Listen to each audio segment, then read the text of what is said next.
Hello, you're listening to E-Bible Fellowship's new open forum excerpts, and now we present the following excerpt.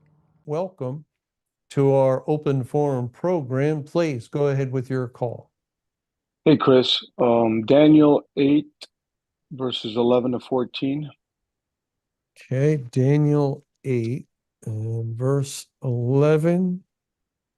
Yea, he magnified himself even to the prince of the host, and by him the daily sacrifice was taken away, and the place of his sanctuary was cast down, and a host was given him against the daily sacrifice by reason of transgression, and it cast down the truth to the ground, and it practiced and prospered.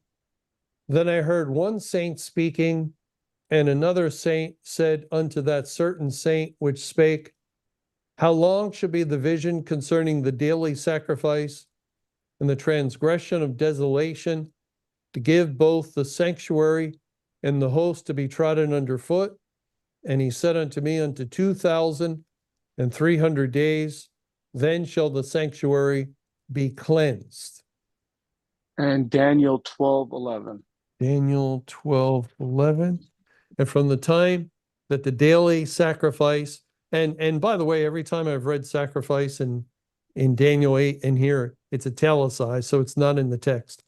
From the time that the daily sacrifice shall be taken away, and the abomination that maketh desolate set up, there shall be 1,290 days. So a few of us were talking, right? We're discussing these verses. So we know, like in Daniel chapter 12:11, it's talking about the 1290.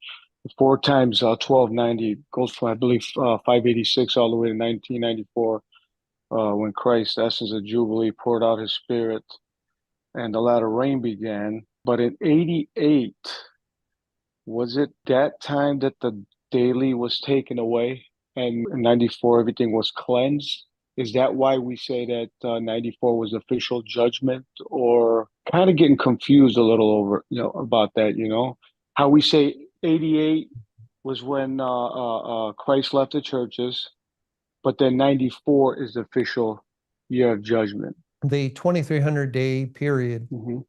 in Daniel 8, this is the first part of the Great Tribulation. So we understand the day before Pentecost in 1988 was May 21, 1988, and it was the 13,000th year of Earth's history. The church age ended, the early rain ceased, and all the first fruits, 144,000, just that figure that God uses, we don't know the actual number, representing all to be saved within the period of the church ages, 1955 years, was accomplished. So all to be saved were saved, the rain stops, and then there's a period of famine, 2,300 evening mornings, wherein virtually no one is being saved, and absolutely no one is saved in the churches. It cannot be, because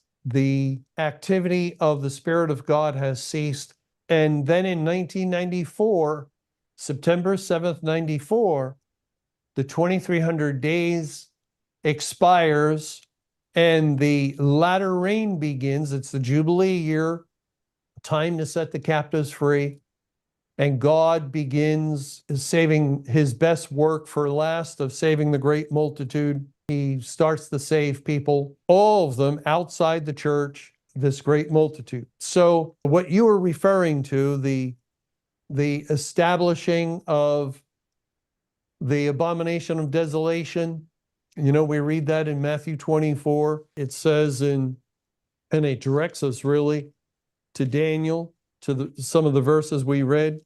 Matthew 24, verse 15, when ye therefore shall see the abomination of desolation spoken of by Daniel the prophet stand in the holy place, whoso readeth, let him understand, then let them which be in Judea flee to the mountains.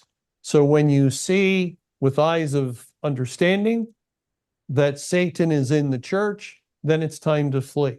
So the abomination is set up in the church. And what Mr. Camping pointed out, as you mentioned, the 1290, and it's really remarkable that he looked at periods in Israel's history, starting with the dividing point of a 7-year famine in the days of Jacob and Joseph.